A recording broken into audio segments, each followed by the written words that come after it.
These groups have unleashed more bloodshed and killing on American soil than all other terrorist groups combined. At 4:03 a.m., over 630 federal agents from the Federal Bureau of Investigation and U.S. Immigration and Customs Enforcement were in position in East Los Angeles. Their focus was intense. Like taut wires, the assault teams smashed through the doors of an unassuming karaoke bar, instantly shattering its facade. This was far from a typical raid.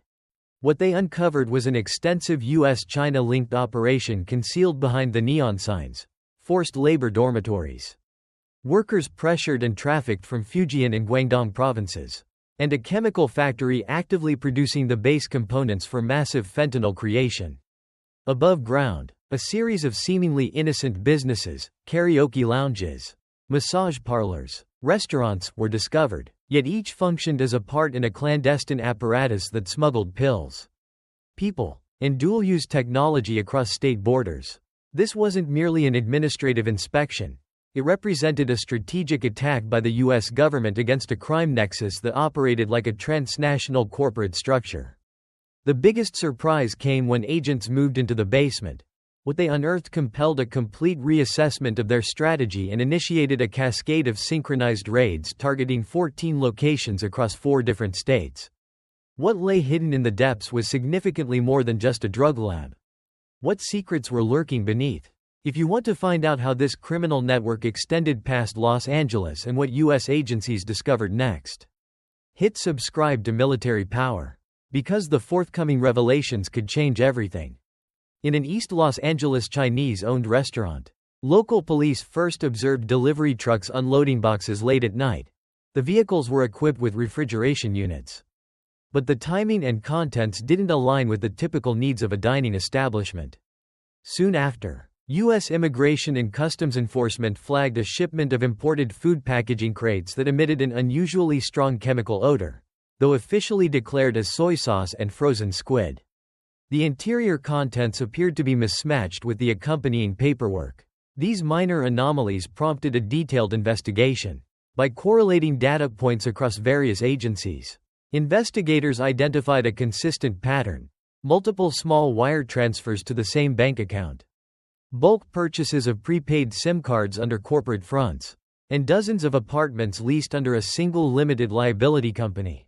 What began as local suspicion quickly escalated to the conclusion that this was not a standard drug trafficking route. Rather, U.S. investigators believed they were confronting a network operating with industrial scope and a military-style logistical framework, characterized by rigorous organization, multiple layered front companies, and the coordinated movement of merchandise, individuals, and money, hidden beneath East Los Angeles's ordinary storefronts, karaoke bars, massage parlors, and restaurants. A system was in operation that trafficked human beings, manufactured synthetic opioids, and circulated dual-use technology subject to export control regulations. Local field agents emphasized that this transcended a mere drug bust. It was a strategic objective aimed at dismantling a transnational infrastructure. The U.S. government viewed the activities as a national security risk, not just a criminal enterprise. For several weeks, the task force gathered intelligence, placed the sites under surveillance, intercepted communications, and tracked logistics chains spanning state lines. Each new piece of evidence intensified the realization of a colossal operation. Drivers were tracked leaving Los Angeles for Houston.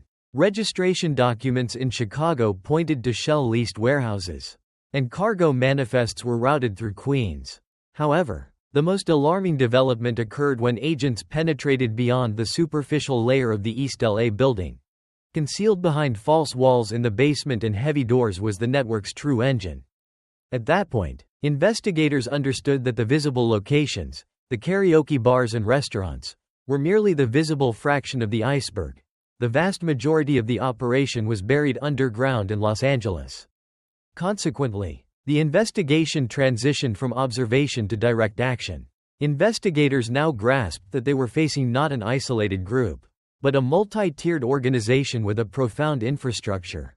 The stage was set for a massive takedown that would extend across several states, targeting the network's hidden command centers. The question was no longer simply what is occurring here, but how far does this system extend before it is brought down?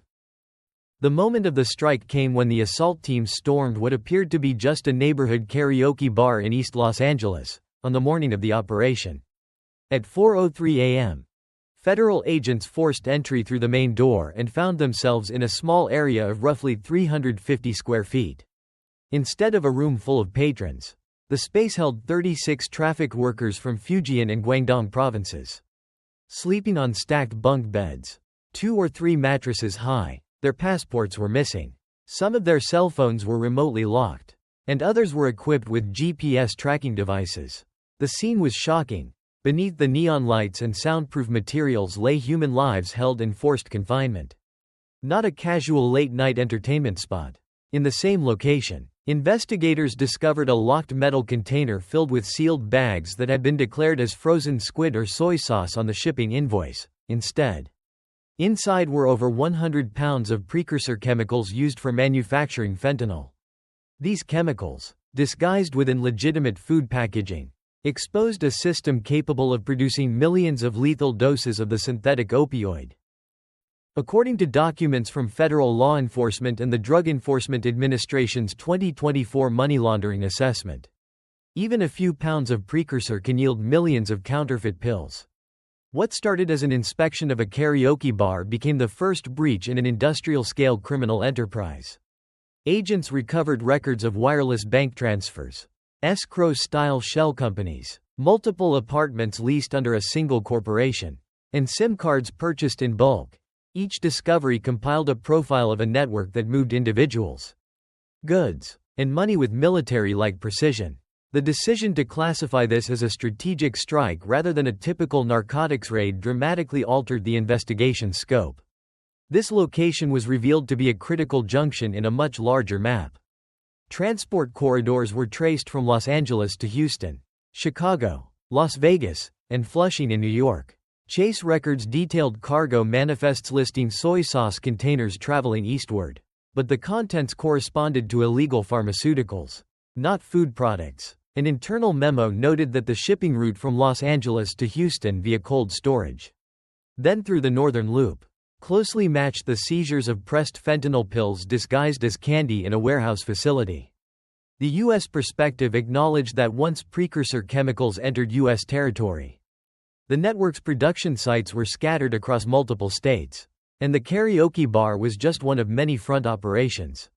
Simultaneously, the dimension of human trafficking added a harrowing depth to the crime. The workers from China were subjected to identity theft, withholding of wages, and rotation between different facilities. Some had been brought in via third countries to obscure their entry. Their passports were seized, and their daily routines were monitored by GPS-enabled phones. One field report described children hidden behind shelving units in a warehouse adjacent to the bar, indicating the network's willingness to exploit vulnerable populations. This was not the isolated action of a street gang, it was the infrastructure of a global machine. The tactical importance of the operation became evident. The karaoke bar raid would serve as the opening to expose the wider architecture. Agents understood that the simple front business masked far more dangerous activities: drug manufacturing, human trafficking, and transnational logistics. The surprising element arrived when forensic teams opened a false floor in the basement. Beneath old karaoke wiring and acoustic foam was a hidden secure room. Inside, ledger books marked Module A, Module B, and Press Line 3 inches referred to tablet pressing equipment and distributed network points. What law enforcement had initially considered simply suspicious now exposed itself as a manufacturing assembly line capable of transforming raw powder into pill form, packaging it, shipping it, and distributing it nationwide. Yet, even as agents secured the location, they knew the raid at this karaoke bar was only the beginning. The true scale of the network was buried beneath Los Angeles and stretched far beyond. With routes leading to Houston's warehouse presses and Chicago's logistics hubs, the team prepared for the next phases of the operation. If a karaoke bar could conceal such secrets, they wondered, what awaits us in Houston? Agents followed the trail from Los Angeles to Houston, arriving at a warehouse posing as a food distribution center. As they entered, the gravity of the situation became clear. The shelves were filled with multicolored pills: blue, pink, yellow, packaged in snack-style bags and milk carton boxes. Although the public report has not confirmed the exact figure for this location.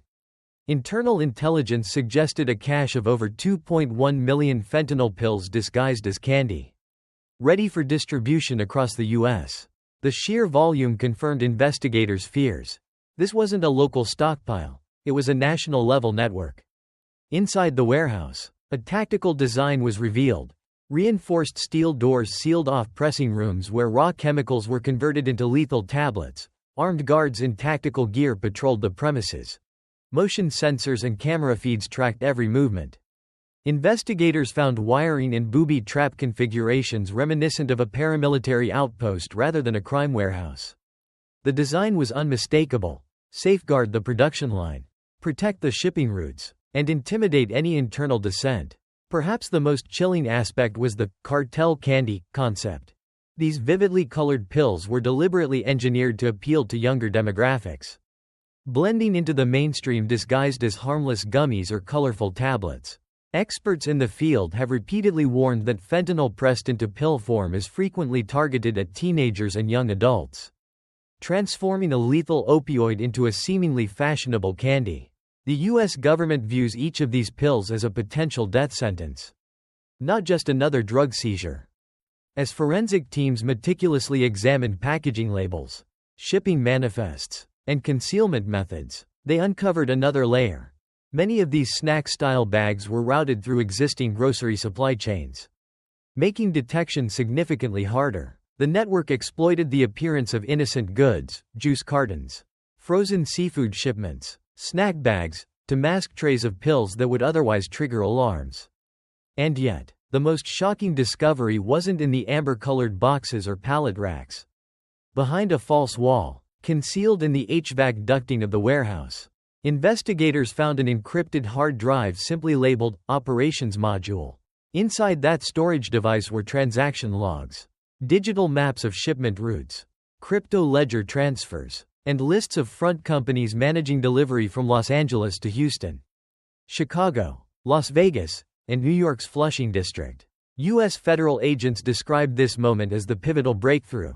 They had not only halted the mass production of illicit pills but had also gained access to the network's command and control node. For the United States, the significance was enormous. This Houston warehouse indicated that the network had transitioned from simple manufacturing to full-scale domestic supply chain orchestration. U.S. law enforcement realized that stopping production sites alone would no longer be sufficient.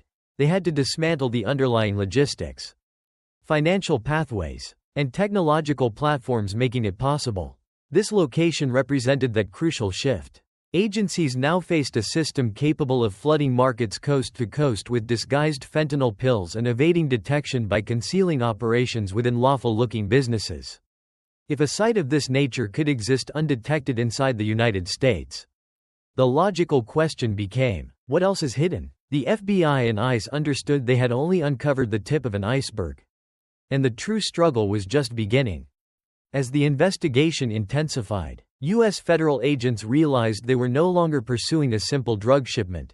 They were unraveling a sophisticated full-blown infrastructure built on money laundering, export evasion, and cutting-edge technology. Inside one of the safe houses connected to the network, forensic teams extracted a hidden hard drive that changed everything. The drive contained spreadsheets itemizing every container shipped under the guise of food products, diagrams of shell companies registered in multiple states, a map of encrypted cryptocurrency ledgers, and documents showing contracts for radiation-hardened microchips, hardware typically reserved for aerospace defense and high-end computing. The contract files indicated that a company linked to the network had purchased microchips specifically engineered to resist radiation, a technology strictly governed by U.S. export regulations. Such chips are designed for demanding environments, satellites, military drones, or nuclear systems, and their diversion into criminal hands raised enormous national security concerns. The agents were stunned when they realized this was not merely a case of synthetic opioid production. It was one where the trafficking network had fused the worlds of narcotics and dual-use technology, linking organized crime with the smuggling of strategic components. Further complicating the situation, Shipping manifests revealed that cold storage steel containers, the very units ostensibly transporting frozen seafood, were used to conceal both pills and illicit technical equipment. Inside these food containers, crates of snack-style fentanyl were repackaged alongside controlled electronic modules. Meanwhile, corporate records showed dozens of limited liability companies leasing dozens of safe houses and warehouses across 4 states. Bank transfer logs traced crypto wallets to shell corporations with frequent micro-deposits and withdrawals that masked money flowing from the pill press lines into the network's tech procurement divisions. To U.S. investigators, the implication was evident. This was an enterprise operating with the precision of a multinational supply chain. Drugs, people, and technology all moved through the same pipeline. The presence of radiation-hardened microchips meant that American national security interests were directly jeopardized. Not only by the opioid crisis but also by criminal networks trafficking strategic goods. While many headlines focused on pills, this investigation revealed a hybrid threat. A syndicate where the same front companies moving kilograms of synthetic opioids also procured technology that could potentially enable drones or strengthen communications for hostile actors. Yet, the most significant revelation did not lie in the pills or the steel racks, but in that lone encrypted hard drive buried behind a false wall. The drive laid bare a wealth of internal communications and shipment routes across Los Angeles, Houston, Chicago, and Queens. Agents now possessed the means to dismantle not just an isolated cell, but the network's command and control node. Its meaning was profound. If you cut this node, you disable the network's brain. But the question remained, who orchestrated such a complex financial and technological system? And why rely on forced labor to power it? In the shadowed corridors of a Los Angeles warehouse disguised as part of the party scene facade, federal investigators made their most profound discovery: human lives trafficked into servitude. Among the detainees were men and women reportedly transported from China's Fujian and Guangdong provinces through multiple transit countries, then covertly brought into the United States with deceptive promises. Once they arrived, their identities were eradicated, passports vanished, contact with the outside world was severed, wages were withheld, and many were forced to sleep in crowded bunk beds. Although this specific case does not yet appear in public indictments, U.S. agencies consistently document the pattern of trafficked labor providing forced service inside illegal operations. According to the Federal Bureau of Investigation, human trafficking and involuntary servitude are central to its recent crackdown on transnational organized crime threats in the United States. Investigators discovered that the enslaved workers were rotated between processing facilities that produced illicit fentanyl, forced to work long hours in rooms filled with chemical vats, and in some instances, included hidden children stowed behind shelving units in adjacent storage spaces. They were fitted with GPS-enabled phones, compelled to work under supervision, and moved through multiple states to obscure their actual locations. Meanwhile, the front businesses, karaoke bars, massage parlors, and warehouses, served to mask this labor, while the genuine output flowed elsewhere. This darker element of the operation elevated the case from a drug seizure story into a moral and national security crisis. Why did the network depend on forced labor? Analysts believe that utilizing coerced workers dramatically reduces operational risk and cost. When standard labor pools are avoided, fewer records exist, fewer background checks are necessary, and the workforce becomes captive. In this case, the trafficked individuals had no freedom to leave, no transparency about their surroundings, and no dependable wages, all of which allowed the criminal network to maximize productivity while minimizing exposure. The U.S. focus on this labor component underscored that the operation they confronted was structured not only to manufacture pills but to transform human suffering into infrastructure. And so, even as arrests accumulated and pills were seized, law enforcement officials turned their attention to the question: if 141 individuals could be arrested in this sweep, how many more were embedded across other sites? If forced labor was fueling production in Los Angeles, how many more workers were trapped in similar cells across the country?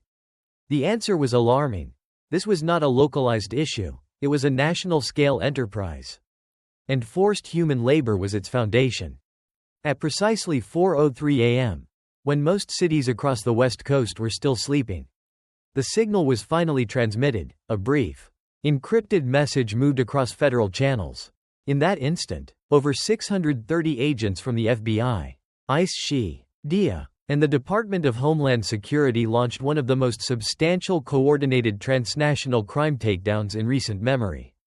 According to U.S. Justice Department releases detailing similar multi-state fentanyl operations, federal teams regularly deploy joint task forces when networks span multiple states and involve forced labor or precursors originating from international sources. The raid that commenced this morning adhered to that exact model, but on a far more intricate scale than usual. As teams breached doors across Los Angeles, Las Vegas, Houston, Chicago, and Flushing, the synchronization became a defining characteristic of the operation. 14 locations were hit almost simultaneously, sending shock waves through the network's internal communications. At one site, agents encountered armed shooters positioned behind makeshift barricades. At another, tactical units forced their way through reinforced steel doors while warning alarms pulsed through strobe-lit corridors. Despite the resistance, the federal teams pushed forward, moving room by room with the precision expected of a nationwide strike. Inside the targeted facilities, investigators uncovered a mosaic of evidence that collectively revealed the organization's true nature. Fake passports were scattered in drawers, some marked with notes indicating planned movement to the next assignment. Bundles of cash were discovered inside HVAC ducts, sealed with tape to avoid detection from heat scanners. In a back office, forensic agents found accounting ledgers listing weekly output from pill pressing stations, matched with codes referencing distribution hubs elsewhere. Encrypted memory cards were hidden inside hollowed-out shampoo bottles, a method federal agents have documented before in cases involving transnational smuggling groups. But the findings did not stop there. Behind one stack of refrigerated containers, investigators found metal crates containing restricted-use technology disguised as spare freezer parts.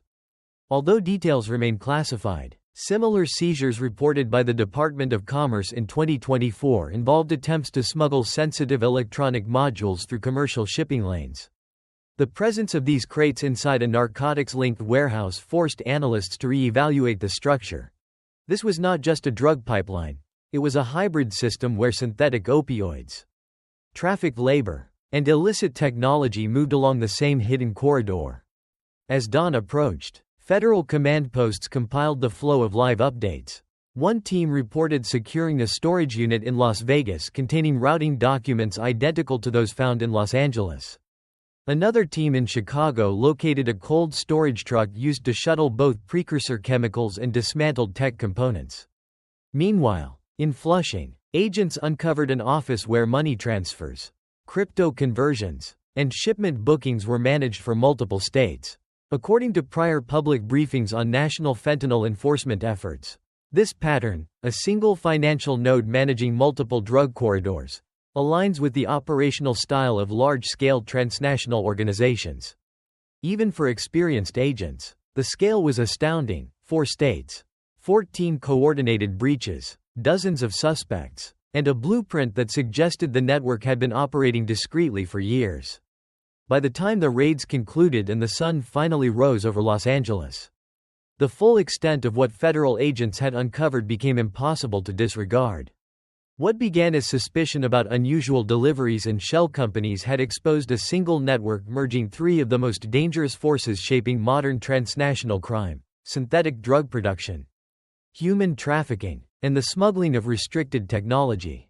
Public releases from the Department of Justice describing similar multi-state fentanyl operations demonstrate just how rapidly these systems evolve, often hiding behind everyday storefronts while moving individuals, chemicals, and hardware through the same covert supply chain. For the United States, this operation served as a demonstration of what coordinated federal power can achieve when agencies act in unison.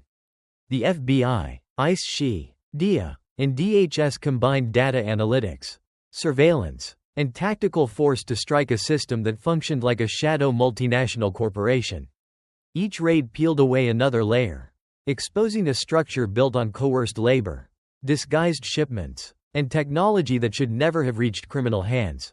Although this takedown severed a major branch, federal analysts warned that similar networks are constantly adapting, shifting routes, rebuilding fronts, and seeking new opportunities. So, what do you believe is the most severe risk, the synthetic drugs, the forced labor networks, or the sensitive technology slipping into the shadows? Share your thoughts below, and be sure to subscribe to Mew channel, because what the FBI uncovers next may be even more shocking.